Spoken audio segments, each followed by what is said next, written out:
Even though he threatened to kill me, who's dying? Is it me or him? That's a horrible death of consciousness. What we see is this flawless world, this gift of life, no downside, non-duality. I refer to it as Earth School, and every friend and enemy we have is here to wake us up. I see the ego as a terrified child. If something happens to this body, the ego dies. That's fear, the ego's attempt at survival. What I love about this world is all the pain we have ever experienced in this moment now is in the past. That is the fear we live in. What we were thinking and believing, the images it conjures up, that's the cause of our suffering. And it leaves us to live limited lives. When the work found me, everything shifted. I went the extreme opposite of fear. This practice wakes us up to the cause of our suffering. It's magical. Enlightenment looks like this. If everything you believed on earth, you believed in heaven, where would you be? I could see that even though he threatened to kill me and the gun was aimed at my stomach, it was I have no way of knowing if he's going to pull the trigger or not. So I was able to look into his eyes. It was very dark, and yet the moon was there, and I could see the clouds and the sky, and I could smell the river, and we were out in that desert area, and I didn't know. But then as I'm observing that, I could look into his eyes. He looked terrified, and like so serious, but he was obviously terrified. And so I felt a compassion, and for whatever reason, he did not pull the trigger. But if he had, I did not miss what could have been the last moments of this the incredible gift of life. And so connected to this man. I know fear from experience. And so compassion was just natural. It's something that it's an effect of being connected and loved.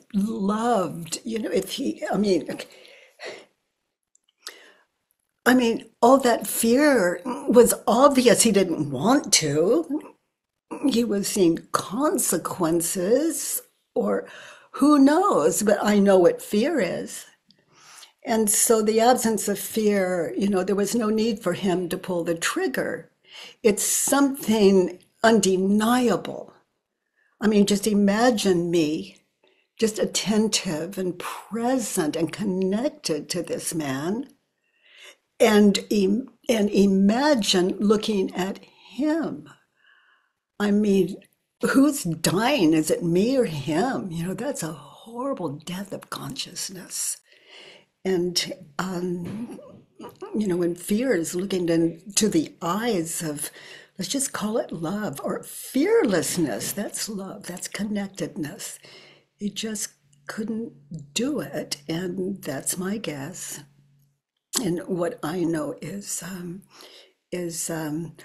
from start to finish, all is well, all is well. I didn't miss the moon, the clean night air, the clouds and the sky covering the stars and open. It just, this,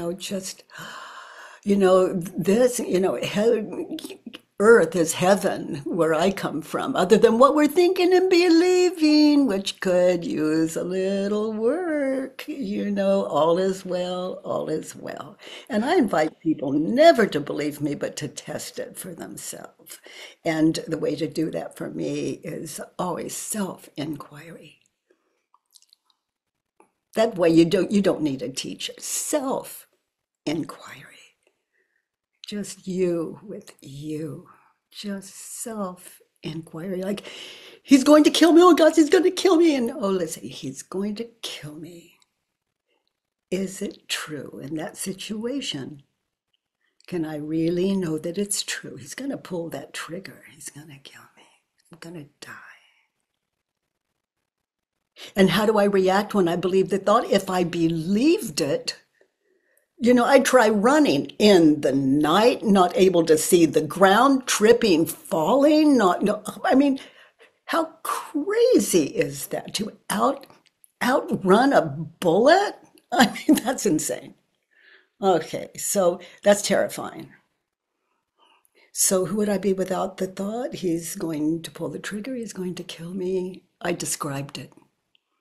Connected. That's a fearlessness. That's love. Who wants to miss the last few moments of what could be the end of life?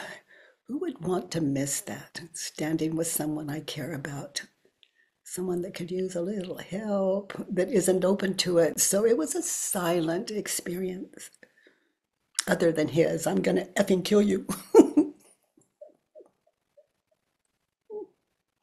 I mean, imagine just being out there and all of a sudden he hears me walking through and for all, his thoughts could be she's following me and she's going to tell people where I am and she knows where I'm hiding or she's got a gun, she's going to kill me. I mean, we have no idea what was in his head, but it was nothing that I was doing that frightened him. It's what he was thinking and believing was the cause of his fear. So standing with me, there was not a lot of proof of that with him, And honey, I'm describing life. This is life. This is life. That's one unusual experience in life, but there's nothing in life that doesn't happen that it's the same experience. We are either fearful or we're connected. And when we're connected, that's life. That's life. And we're always living life. It's just what are we thinking and believing as we're living this life? I mean, the ego's world, that's it. When we're awake to the ego, we're awake to what we're being thought, what we're thinking and believing. I refer to it as fake news.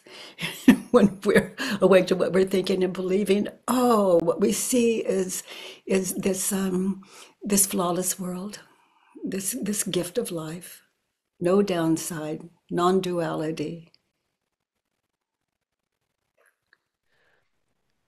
I find it really interesting because also I've noticed in a state of awareness where if you bring awareness to certain thoughts using the work, a degree of questioning allows the thought to have space to be observed.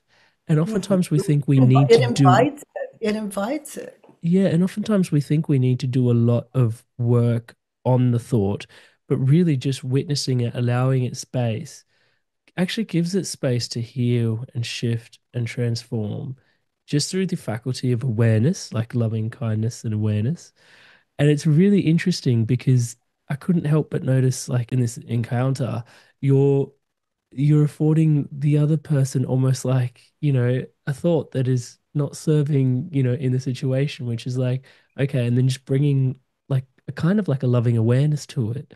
And that I'm wondering if that in and of itself just shifted and diffused and disarmed the situation. Because oftentimes I think from the outside looking in, the power of presence is not really understood to have this shifting, healing quality. Well, for me, there was, how could he see threat from me?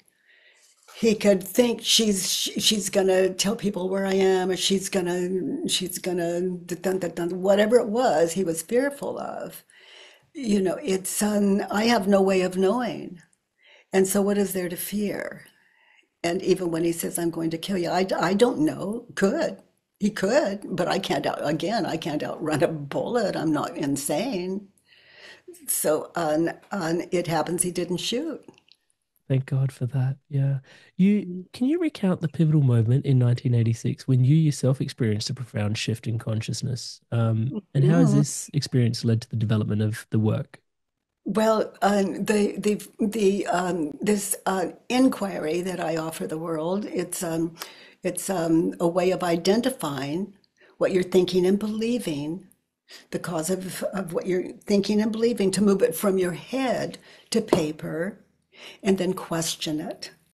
And it all came, the four questions and turnarounds, the worksheet, the Judge Your Neighbor worksheet, all came out of that experience on the floor. And I was sleeping on the floor because my self-esteem was so low. My self-hatred was so great that I didn't believe I even deserved a bed to sleep in. So my bed was in the room, but I'm on this hard old wood floor in an attic because people were terrified of me. I was so arrogant and full of challenging, like don't touch me. They say hello, I just give them the look. And they were so frightened that they put me in an attic. They said they would leave if unless I was in the attic where they could hear me coming down the staircase. They were fearful, and they took the bedroom at the bottom of the staircase. And and so that night, as I lay sleeping on the floor in that little attic room, as love would have it,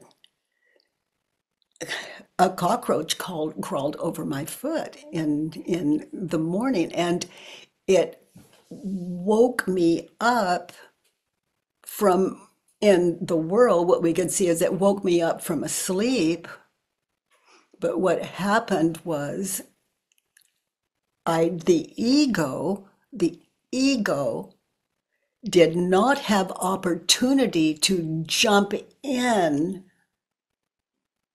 and I saw I was awake, egoless, not there to affect me.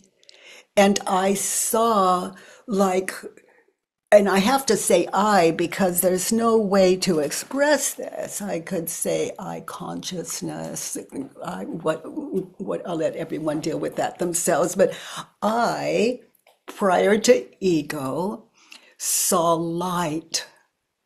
I saw light, and then I heard the name window. So it wasn't light, I had no name for it, until the ego named it. Window, light, window. So you can see something, you can see the world, but without naming it, without ego putting a story on it, the dream cannot manifest. Ego cannot exist. So I saw the light, and then ego pops in, light, window, and I began to laugh. That was the first sound out of it. It's like I got it. Like, oh my. So this is consciousness awake to the ego, but loving what is ego, loving, and it said ceiling, walls, window, and it didn't identify as I yet. It was just like just this world coming. It's like being nothing, taking in this gift, this gifting, and because it can't be a ceiling or a wall without a name. So this is duality. So it, nameless, physical, this unidentified object, let's say, stood, walked into a bathroom, as it turned out. Opened the door, turned to the right. There was a little bathroom in there in the attic. Turned, look into the mirror. No reason, no guide, no, just, it could be just like dust being blown across the floor. There was and much less than even that. But it turned and looked into the mirror, and Amrit, the eyes in that mirror connected with these eyes, and love, like self love, love. It was like life happened, like, ah. And literally, oh my heaven. And it began to laugh again on the floor. When I got it, I was so filled with laughter, but there was no I there. So I can take you to my dream. And I'm to in this very moment I'm dreamed. You imagine who I am. That's dreamed. I don't bother, but I can say light, window, I, woman. And I had to learn this to appear to exist in this world we call Earth. World. I'm good with it. I'm good with it. Loving what is. And that's where the title of my book, my first book, just loving what is. No downside. And I've had just, in my life, I'm in my early 80s, and in this life, the gift of this life. So I offer this work for people who are looking for a way, and self-inquiry works with every way. It works with all religions. It works with every all of it. It's just here to here to be used or not. And I love introducing people to the cause of their suffering and how to end it. And then so many beautiful ways in this world to enhance it. And for me, as the Buddhists would say, the way to enhance it for me is just loving kindness and an authentic life. Inspired souls. This episode right here with Byron Katie is a testament to the growth of the YouTube channel. We recently hit 100,000 subscribers. You asked for a special guest episode and Byron Katie delivered. So thank you to all of you that are subscribed to the channel. As you can see, the channel growing enables some really incredible things to happen around here. Everything you see around here is powered and empowered by your subscription to this channel. Thank you so much for your incredible love and support. To all of you that haven't yet subscribed, please do take a moment. As I'm saying the word subscribe, the button below is lighting up in the colors of the Inspired Evolution here. Please hit subscribe, hit that bell notification icon. It supports everything we're doing, supporting wisdom, love, and positivity flowing around the planet to the best of our ability. And you can champion it on with us. Thank you so much for your blessings. And with that, back to Byron in today's episode. I will ask about the work, but in the context of spiritual freedom, how do you define ego?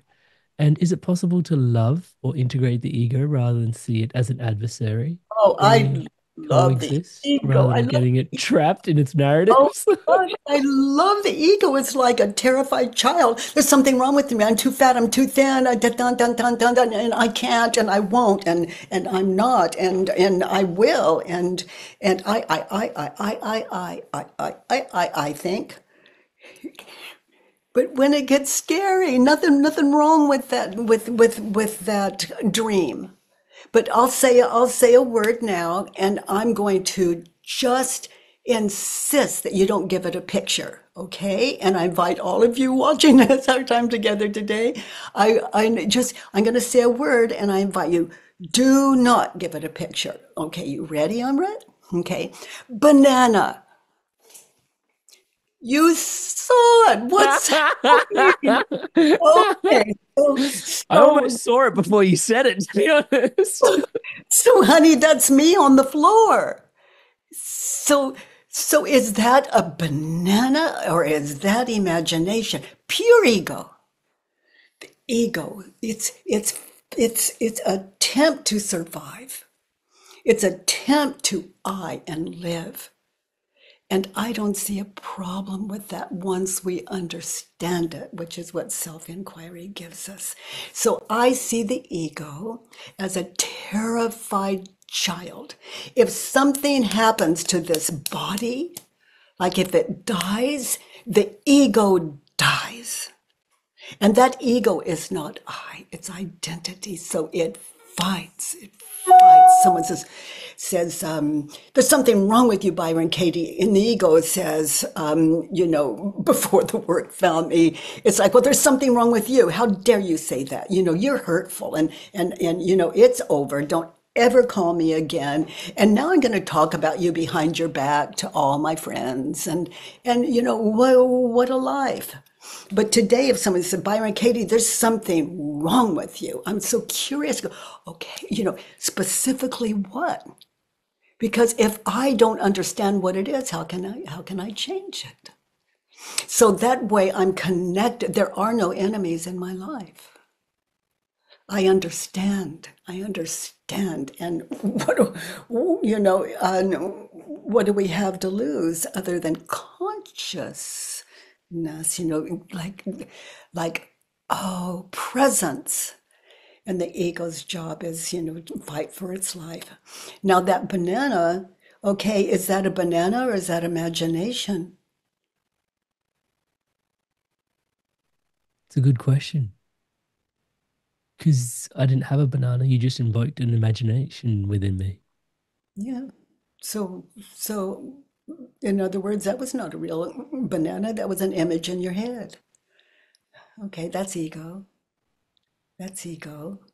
So that's not an enemy, that's a friend. But if someone says, I'm going to kill you, you think, oh my gosh, and I'm going to, and you just go, fear happens. So, and that's no different than when I say banana. You see an image of the past in your head. There's no proof when you saw banana that they even exist other than behind that one is a banana you maybe ate a week ago, a banana from your childhood, a banana that your father was eating when you were 8 years old, and you don't even know what's going on. That's the trance. That's the trance. We're being past futured, and that's ego, honey. And to know the difference is what self-inquiry brings to us. And it leaves us awake and aware to the gift of this world. This world, there is no downside. This world is a gift. I refer to it as Earth School. And every enemy, every friend and enemy we have is here to wake us up. Everyone in this world, in my world, is here to wake me up. And for me, everyone and all of us, everyone in this world is for us to love. Like I see an image of a banana, but I have no proof. Not only did I see an image, no proof other than that image at all, that there's a banana in this world or ever has been. I have no proof. And that's not a scary thing. I'm just open to it. And I may see them on the calendar and consciously, oh boy, a banana, and peel it and eat it. But is it even possible? Am I tasting that banana, or am I imagining the banana before it and before it and before it and before it, as though there were any other banana in the world? And that's the trance. And and I had someone gave me a bite of their candy bar yesterday, and I want to buy that, and I'm gonna go to the store and find out where that is. I even took a picture of it, and I'm gonna, the future. The future, the future, the future. I'm keeping it alive with my want, my need, my shoulds, my shouldn'ts, even the shouldn'ts. You know, I can't shouldn't me, like I shouldn't eat that again. Well, I just saw it again. So I am in that trance. And that is an addiction. It's addiction. And it's the mind that is addicted. The object is, it's a banana. So this trance, this trance, oh my goodness, it's the gift of life. No trance, no life. I can't help but draw parallels to what you're calling the trance as what I call Maya, Indian by heritage. So it's just, yeah, one for one sort of translation. But there's a question that emerges for me, which is, I'll hear someone such as yourself speak about our innate nature being love in so many ways. And I'm so in awe of what you just shared. And like every single trigger is an opportunity for you to awaken, like to wake yourself up. Everything good, bad is just, it's here for me to wake up. Every thought is a test. Right? Like, Stephen's my husband. Oh, I love Stephen so much. I just saw a picture of Stephen and I just saw an image of him in my head where he was just so kind this morning. And oh my gosh, that's Stephen. Well, for all I know, for all I know, he, for all I know, he's dead in the bedroom at the like, I mean, I have no idea. I have So no true. idea, but he's alive in me. So can Stephen die?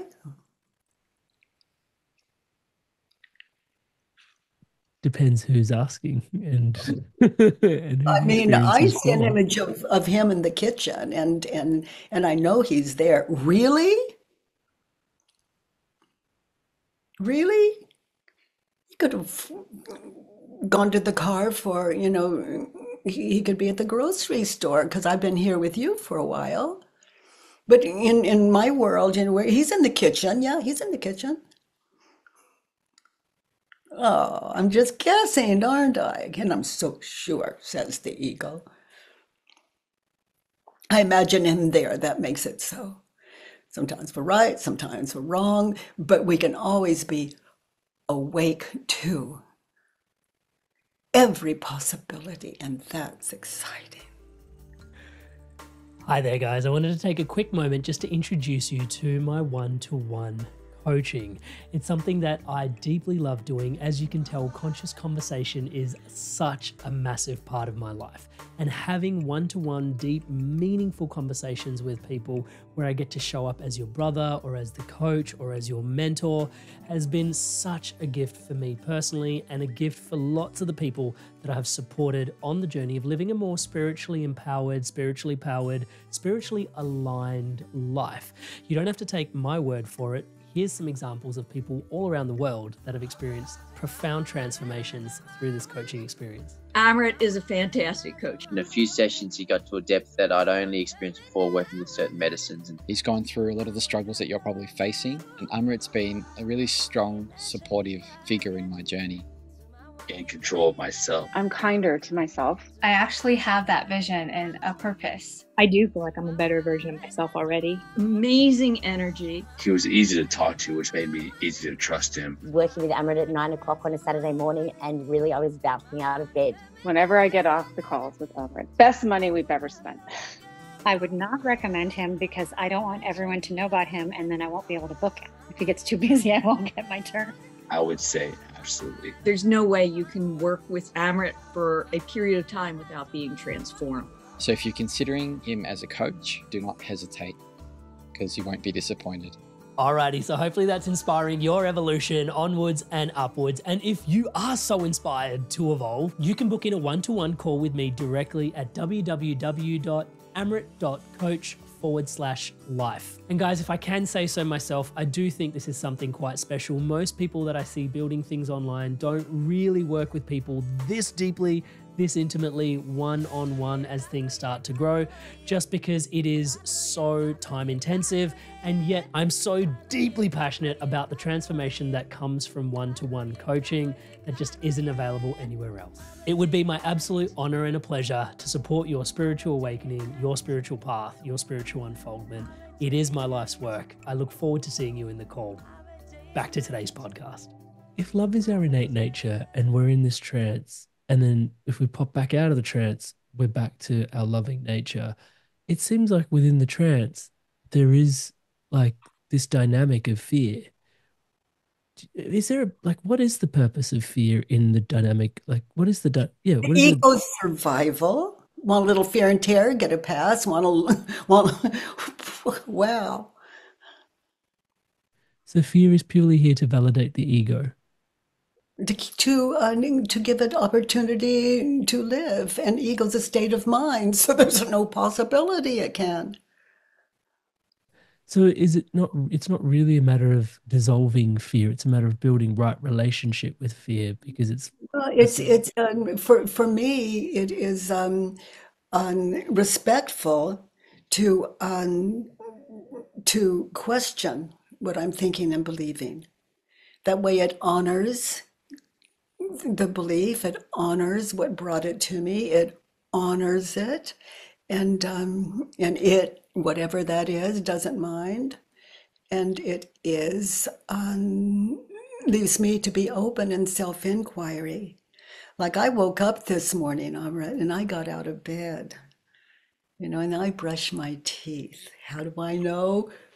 Images in my head of the past. So that's my identification. Who am I? I'm the woman that got up this morning, which is a really big deal. So, an agoraphobic that was in bed for like years and stuck in her bedroom most of that time, terrified. My goodness. So, that identification works for me. I just have no proof, Amra, that I slept last night and I woke up, I got out of bed, brushed my teeth. I'm a dream. And that's not, oh my God, I'm a dream. No, I'm a dream. Did you just hear me say I'm a dream? That's all of I'm ever going to see, other than this presence, this gift of life, this non-duality of there's nothing out of order. And I don't ever expect people to believe that. It's this self-inquiry I offer is just free for everyone on my website. It's free, and you don't have to even enroll or sign up. It's just, and I have a little 99-cent app people can go to. It's all there, and so they can and you don't have to re-enroll every year. Everyone has a right to be free, and this is Earth School, and that's what it's all about. And there's no harm here. Even physical pain is either remembered or anticipated. So where is pain? This gift, life is a gift. Once we get the hang of it, some of us find it so unmanageable that, what we're thinking and believing, and we don't think and believe on purpose. The ego's offering all this up, just like it did light, window, walls. The ego's making it all up, but it's for me, let's say, to know the difference. And that's what I invite every human being to consider for themselves. For those in our audience who may not be familiar, could you take a moment to explain what the work is? Yes, so the work has a way to identify and question the thoughts that are causing all the fear. Like Stephen said something terrible to me this morning.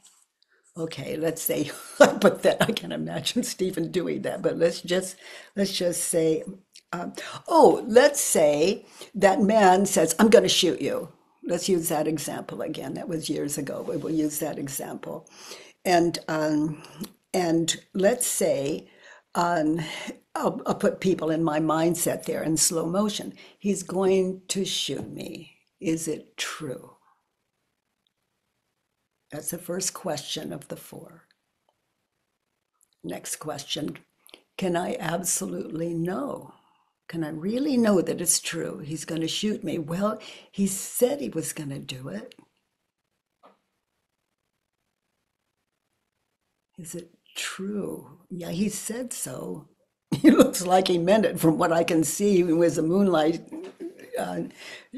shows me a little of his facial and his head. No, I can't know. I can't know that it's true.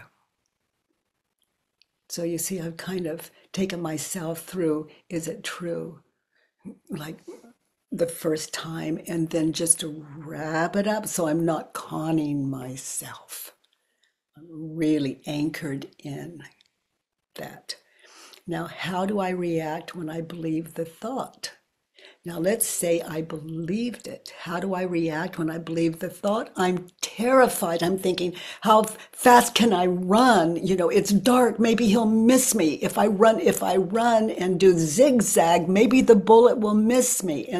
And how do I react? My heart is racing. I see images of my children. I'll never see them again. And I run faster and I'm saving my life. And I mean, it's that happens as he says, I'm going to kill you if I'm not present.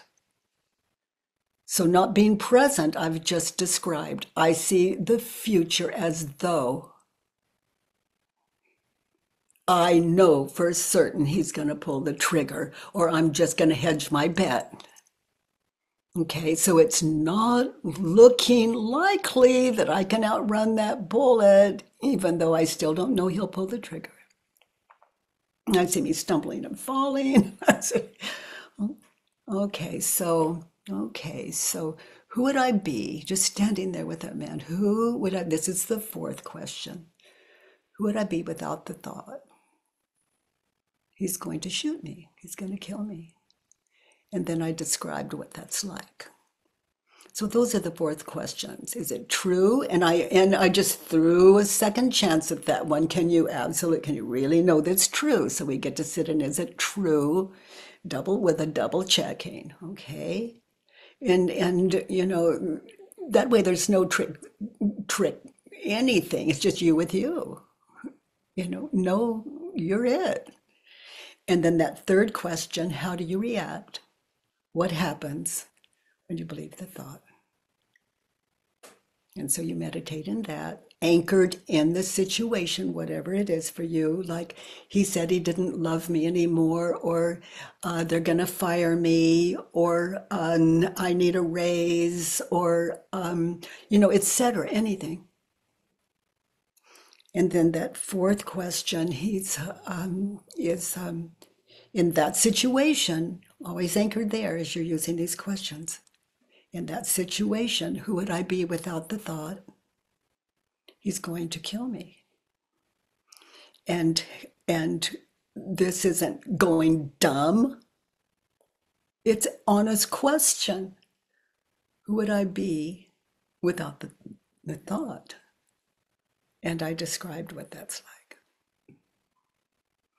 And then the turnarounds, I invite people, double checking again to these turnarounds. He's going to kill me. Turn around, he's not going to kill me. So I ponder that. This is self-inquiry. I ponder that. He's not going to kill me. Could happen. Could happen. And now I can see him more clearly. What could be the last few moments of my life? I'm with a very frightened man. He's going to kill me. I'm going to kill me. It's like I'm dying of fear here. I've got myself in my mind zigzagging away and all this falling and begging and pleading and terrifying him and involving him in my fear. Oh, God. So you just meditate and he's not going to kill me. He's going to kill me. He's not going to kill me. The turnaround, finding opposites. I'm going to kill me. There's another turnaround. Yeah. Look at the mindset that could be going on if I had not set in the practice of self-inquiry. And then let's see, another turnaround. He's going to kill him. Okay, if he shoots me, he could die in prison. I'm going to kill him, even if he just got prison. That's not, that cost him his freedom to be out here in this world.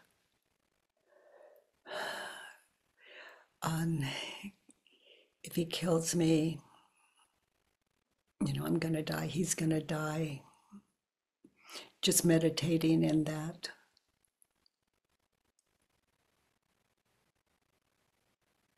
Even if they never catch him and he got away with it, I don't know how he's going to wear that on his conscience. I don't know how that's going to affect his life, where he has to run the rest of his life. So you see, I didn't just become compassionate. All this is in me because I have set in the practice of self-inquiry. And it has allowed me to go places and experience life in places that without the work I would not even have considered a yes to. And no one would invite me anyway if they were wise at all. Sure, she can't say that. Oh, well, ask my old friends, they could see differently. I can't think of any, but oh God. An agoraphobic doesn't have a lot of friends. Yeah. We're For locked in our those that don't know, head, like agoraphobia, like it's quite the state to be in. Did you want to take a moment to explain that to people that don't know what you're referring to there? It's my children, for example, used to say, "Mom, come on, you can do it, you can do it." Let's you can just walk, you can just or just walk out the door, just put your hand on the door, just and then I imagine like just being on the sidewalk and the terror of someone would look at me and see me. And there's no reason for it. And I don't know. It was just terrifying. That's all I can say about it. And the people, you can't trust them. There are dangerous people out there, and a woman alone, and it just, gosh, what a question, sweetie. On what was it like for me? On hyperventilation, terror of those images of future coming into my head, and the past where where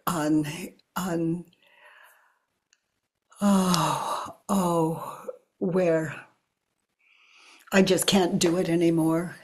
The past where I'm out in the world is just too tough, and life isn't worth it anyway, and just suicidal. And so when the work found me on that floor, everything shifted. I went the extreme opposite of fear.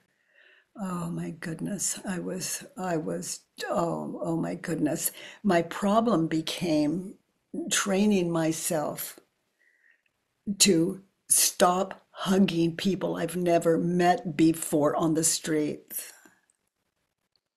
Seeing people in a park eating and just walking up, sitting down with them and eating the food. without invitation. And they would say, "Are you hungry? Are you okay?" And then they start offering me food with my hands full of the food I've already had. I mean, just joining the family of the world. This is, the community of the world.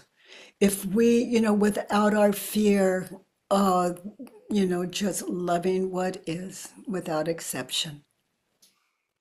And knowing that no matter what, all of your listeners, no matter what people are thinking and believing, that there is a way, anytime they're fearful, to wake themselves up from that dream, because it is the ego's play. That's fear, the ego's attempt at survival.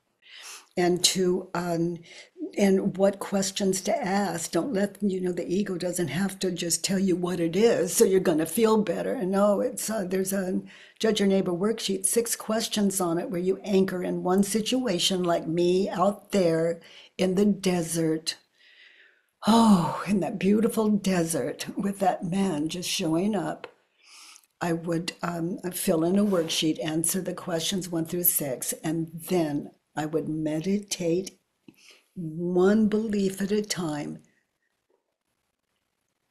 via those 4 questions and turnarounds. So this is it's a meditative process. It takes stillness and it takes a very open mind. Inspired Soul, just want to take a quick moment out to ask you, how does the work show up in your life? And are there questions that you would love to ask Byron Katie that potentially I didn't get to ask? Hopefully she'll be back on again in the future. And if you leave those questions below, I can ask them of her when she returns. So yeah, I'd love to hear from you. How does the work, your self-inquiry, your relationship with your mind, your ego show up? How does that work for you in your life? And what are you taking away from today's episode with Byron? Back to the episode. One of the questions I've got is about in the work. One of the questions is it true? When, for someone, the question is, what level of awareness or honesty is required to answer this question authentically? It's just, it's like, I'm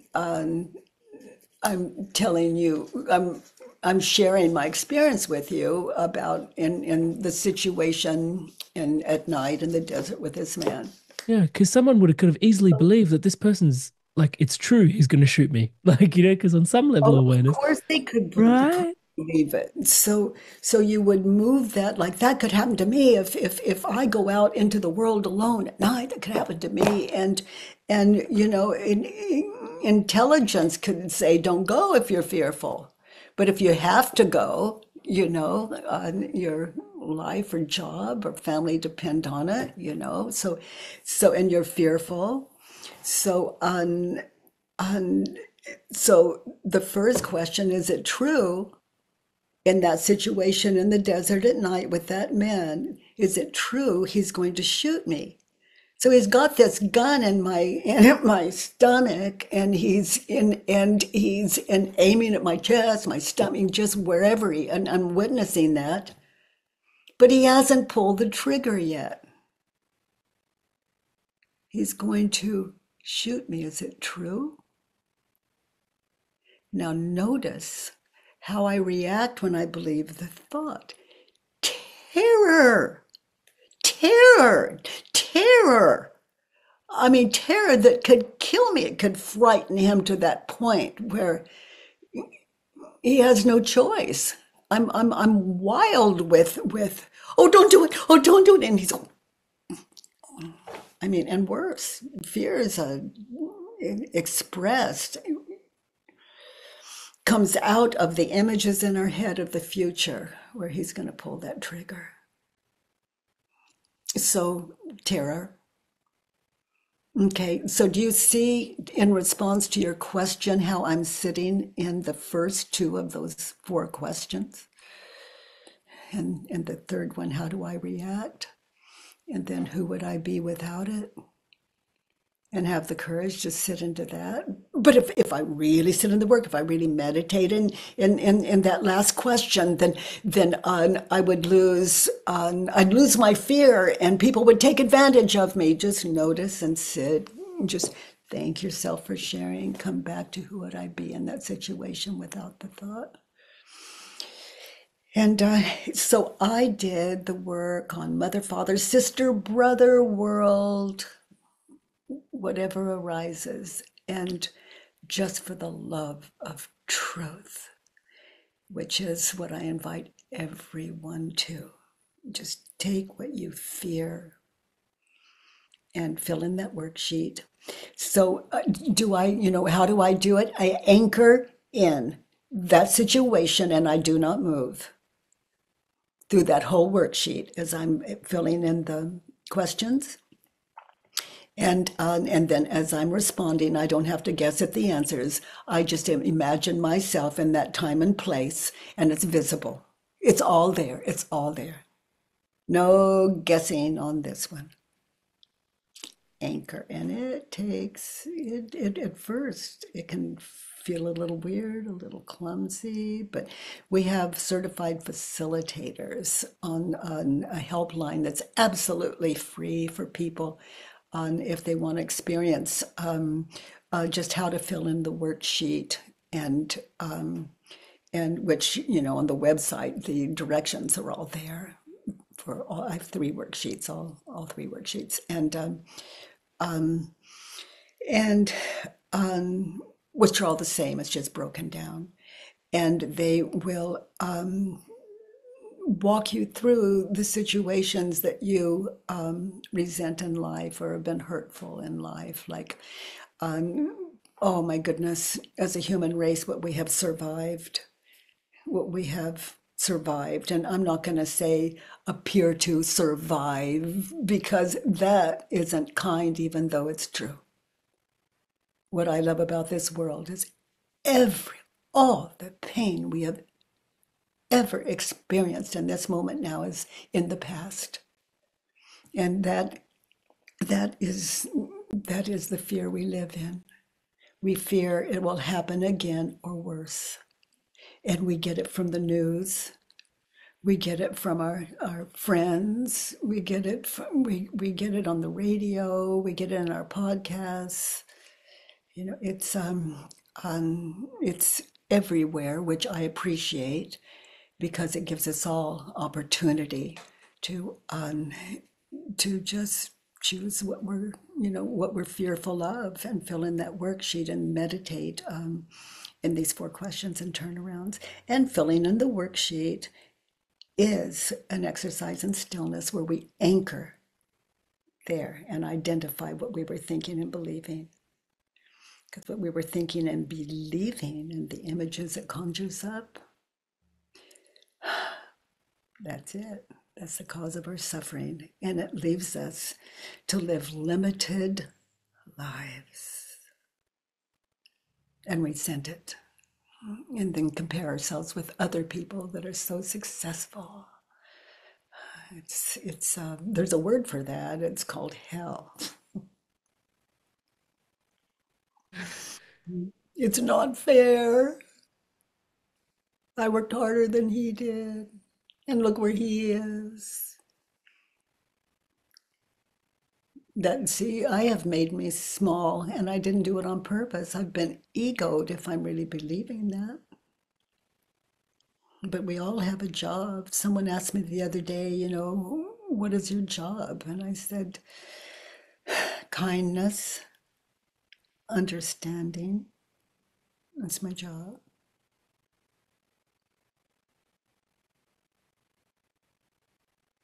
To support any human being as life presents itself.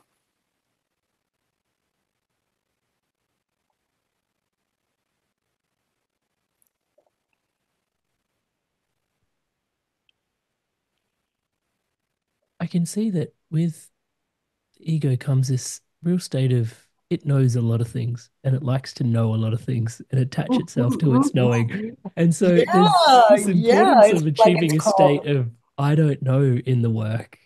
But how can we reach this state without dismissing or bypassing our emotions? Well, that would not, if you're dismissing or bypassing your emotion, it would not be this work. Yeah. Question, how do I react when I believe the thought? Start with your emotional. Yeah. Yeah. Content. And you begin to notice, what you're thinking and believing, but you get in touch with the emotional as you're in that story that you're believing. You experience it. And fear if you're in the future. And guilt if your mind's in the past. So that's the ego, how it holds identity. And if, I've just shared, if you want a little fear and terror, get a future. You want a little shame and guilt, get a past. And the ego offers all of that up. And we move it from our head to worksheet and begin to wake up to the gift of life. And life truly is a gift other than what we're thinking and believing. But that's a trance. So Earth School, to notice the gift of life as opposed to what we're thinking and believing about life. One of my favorite body of works of yours is the at-home series that you offer up on YouTube. You even mentioned that there's creating a home within ourselves where even painful memories or people can rest peacefully. What does it look like to create that internal home, and how can someone start this process? Okay, it's I've described how to start the process, but how do I sit in the work? I anchor in the situation that is causing me the suffering. Like he told me that I was worthless and that I'd never be happy. Okay, so I would imagine that, even though it was years ago, years and years ago, I can see it in my mind's eye. And you could too. You saw him telling me I'm worthless and you've never met him and he's dead. He died years ago, but you can see it. So I can move that to paper and anchor there. And he's telling me I'm worthless. So I believed it. So now, and I resented him for it. I became depressed when I believed it. So now I'm going to put that on paper because that's a part of my identity. So I'm going to question it just the way I described, sitting in the questions with the man in the desert. So who would I be without the thought? I've really worked it.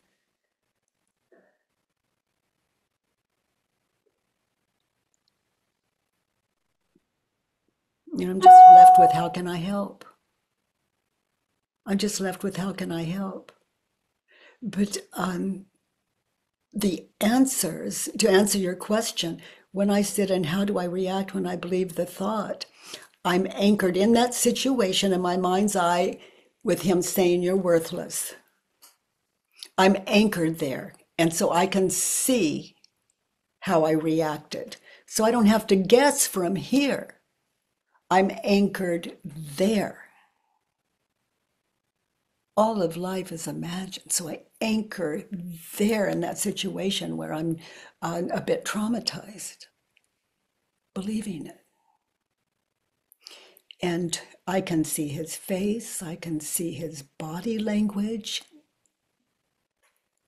How do I react when I believe the thought? He said, I'm worthless. So you see, I'm anchored there. That's how to answer all 4 questions. Turn around. You anchor when you in one situation, time and place, as you fill in the worksheet, and then exactly the same when you're questioning everyone. I don't leave that situation where he said you're worthless. I can see the room I was in. I can see I'm in the living room with him. He's really angry. And and I'm screaming at him, defending, and he's saying, "You're worthless." And how do I react when I believe the thought, I'm worthless? I attack him. I say terrible things to him. And I justify it. Because after all, he told me I was worthless. I punish. And I hold it against him. When he says, "I love you," I don't believe it. And it affects the way I see myself in the mirror, even. I look at me and there's an image of me in the mirror, and the ego says, "Worthless, look at that, look at that, look at that, David, look at that. You're unattractive, you're to this, you're not that, you're self-hatred." So you can see this, how agoraphobia or alcoholism, or any kind of addiction, or fear of the marketplace, if I'm worthless, I go out into the marketplace, I don't want people to have to look at worthless me and have a bad day. So agoraphobia can happen. Or I can defend and get a new me, or get my face done, but my internal hasn't shifted. I just look in the mirror, and the ego's still going to tear it apart, no matter what people say. Because I am who I believe me to be, this body, for example. But this practice wakes us up to the cause of our suffering. It's magical. It really is the truth that sets us free, and that's all the work requires. It's the truth of what you were thinking and believing in a situation where you were experiencing hurt, or an argument with someone, a situation like people have been raped as children, they've been imprisoned, they've been, I worked with a man in a men's top security prison in Israel that murdered his wife. So he's there for life. And I did the work with him in front of the other inmates. And as it turned out, he believed she was unfaithful. And he had all the proof, and it was on the worksheet. And as we question it, he murdered the wrong woman. He believed she was an unfaithful wife, and as it turned out, he had no proof. No proof. And that's not something I pushed him to think or believe. I mean, we just anchored in that place. And she begged him not to. She said she was innocent. And he had to relive that. And because he believed what he believed, he killed his life and the woman he loved. I mean, I don't call this the work for nothing. We are,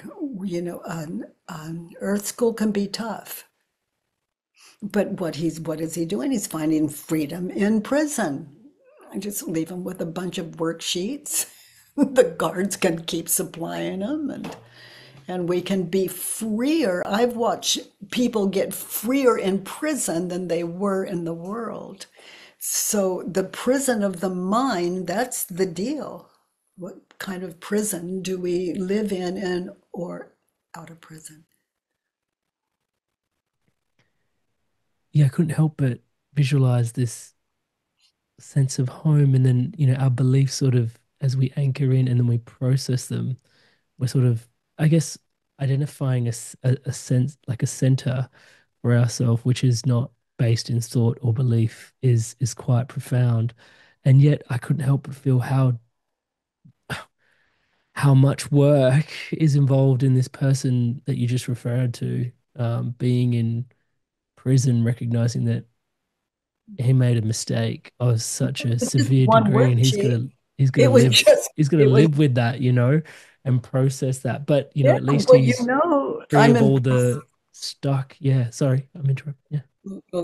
Well, actually, I think I interrupted you, but oh my goodness, a little of this, a little of that. I think we're, I think I think we're doing well, honey. But it's just another worksheet for that guy. And he doesn't have to do it, but as it happens, he did. He continued. I'm conscious for some people tuning in at this point, because so much of their purpose and meaning in life is attached to the beliefs and the stories that the ego and the mind Well, carries. I might say all of it. Yeah, right. So, Unless we're sleepwalking, so how do we? which we really are awake watching in our life. We're sleepwalking. Because I wanted to double click on all that's left. You said before, all that's left is how can I help? So I wanted to, how can we find meaning or purpose in life if we detach from the stories and narratives that the mind constantly creates? Okay, so my purpose is I heard this morning walk. And I do a morning walk and invite the world to do a morning walk and just sit in. Is it true? Allowing, is it true to meet their mind as it arises? Can I really know that it's true? And how do I react when I believe the thought, and who would I be without it? But I hear the word walk and I think, oh, not today. I've done it in 5 days in a row, and and I'm tired and I've got a lot to do today. And the ego's just running and running. Okay. So for me, what has and what I invite people to, I hear, I just follow the simple direction. It says walk. I do it. Go to bed by 7. I don't want to. No, just do it. Just do it.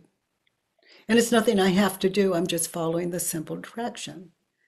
And I don't always. And that's not a bad thing. I'm certainly not doing it wrong. I'm just a little tireder the next morning because I didn't go to bed at 7 or 8, whatever the hours are, and that suit my own life. And so when I argue with what I know to do, I watch, my energy go lower, at on all the things doctors say that happen to our physical if we don't keep up with it. Our oxygen ability, the oxygen level, it begins to, everything physical as well. Because we're not a bright mind, we're arguing with, like, no one else would hear the word walk, maybe, so that's not their direction. For me, like the highest, like the enlightenment looks like this. You walk into the kitchen, you see your sink just loaded with dishes. Okay, and it's not your turn to do it, and they're not your dishes, and it's not fair. It's not all of that. So he should do the dishes, or they should have, all of that. And who wants, it's like no one has a problem with it but me. So I see the dishes in the sink and I hear, do the dishes. I just follow the simple direction. And it's an exercise in stillness and a privilege. The soap, the bubbles, the dish, the shine, the presence. Oh God, that is it's an amazing life. I mean, who has a problem with the dishes in the sink? No one else. I've got the problem, so it's a gift to myself. And if they see it as a gift, good on me. I've done a service. I walked the other day and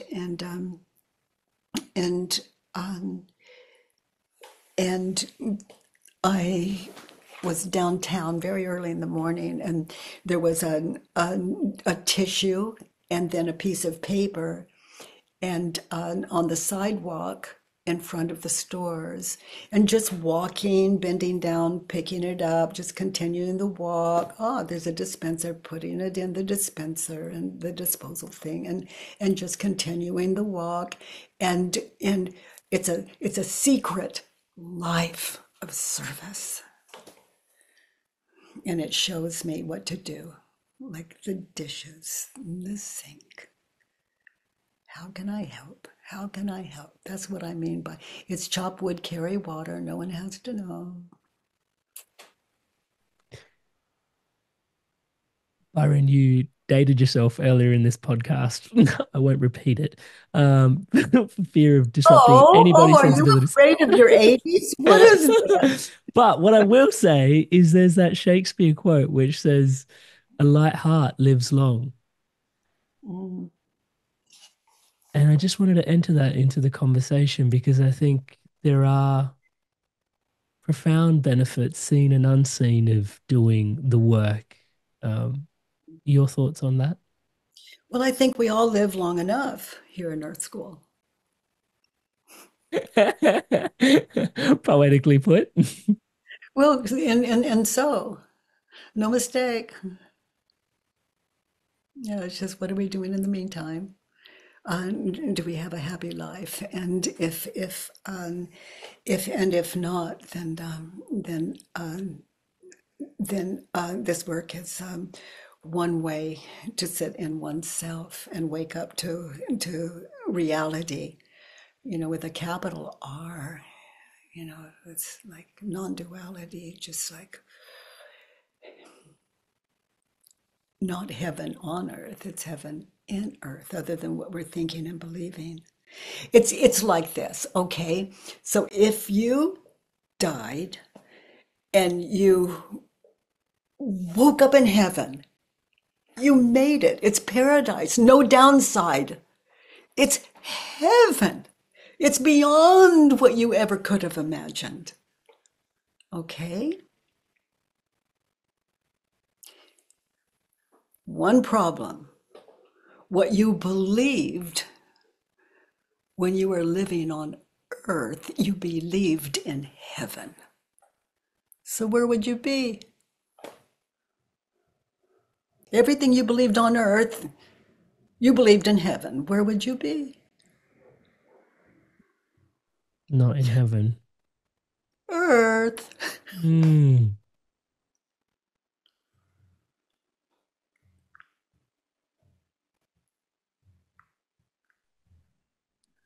So, this is, when I say life is a gift, I really mean it. But what are we thinking and believing as we are in this life we're living, And if someone says, I'm going to cut off your arm, and they've got the knife, it's like, what are you thinking and believing that would cause you to miss the last few moments of your life with two arms? Crazy. This also expands out because the work is for ourselves, but if we start to address it for systemic issues like racism, sexism, oppression, and these other external things, you can start to see one's individual work having a significant impact on society at large. Oh my goodness! I just, I'm just a woman from a very low income town, and really, really rough, really, really rough, and a little railroad town, and yeah, if I can, the invitation from you to join you and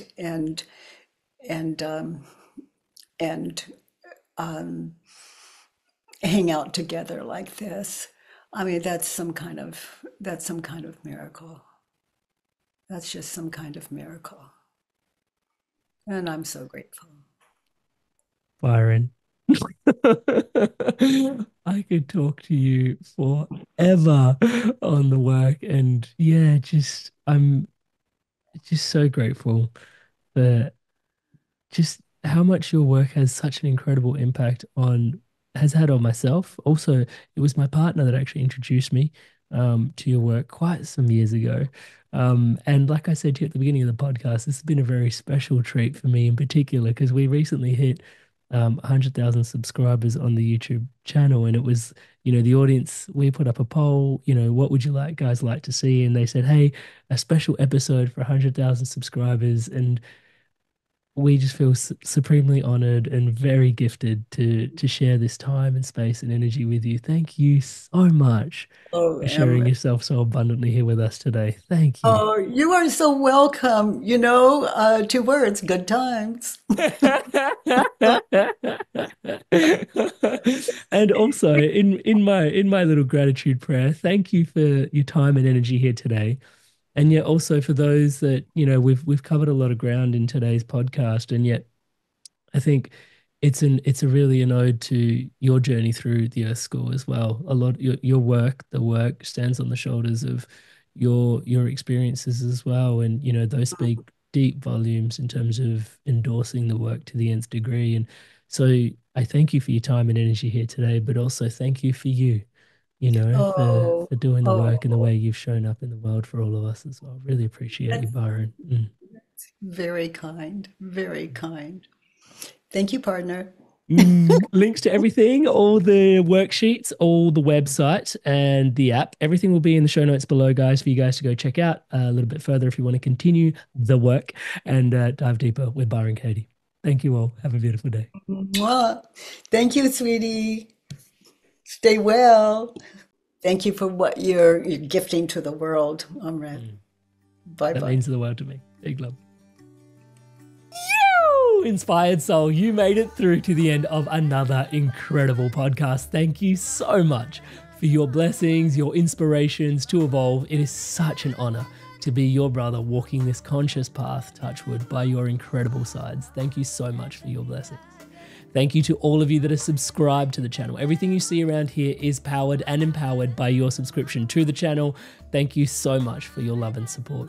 To all of you that haven't yet subscribed, once again, please do take a moment, hit that subscribe button just below. As I'm saying the word subscribe, it's lighting up in the colors of the inspired evolution that you see behind me here, just below. So take a moment, hit that subscribe button, hit that bell notification icon, and it'll keep you up to date with all the episodes coming out. We do 2 a week here at the moment, at the time of this recording. So yeah, you'll keep all that love, all that good juju flowing. Now, in and around that, we've got another couple of episodes that we think would be incredible for you to dive into. So Byron Katie's work is all about reprogramming your mind and your thoughts and your beliefs, but also Dr. Bruce Lipton does an incredible body of work where he comes to that, well, he's the father of epigenetics, right? How to reprogram your subconscious mind, and actually understanding epigenetics and how that actually certain things flick on and flick off. Anyway, I won't give away the entire episode. You can take your pick and make a click, and I'll put that episode on screen for you here. And also Hans Wilhelm, another really incredible teacher who talks about the life school. I'll put that episode right here as well for you to go check out. So yeah, if you want to learn more about the Earth School, he's got a channel called Life Explained. We've done many incredible episodes with Hans Wilhelm, but also how to reprogram your subconscious beliefs using epigenetics, Dr. Bruce Lipton. And yeah, on screen will be another episode that, could help you evolve, follow your inspirations all the way through and through. Thank you so much for your incredible blessings. I can't wait to see you in the next one. Stay inspired, keep evolving, onwards, upwards, and inwards. See you in there.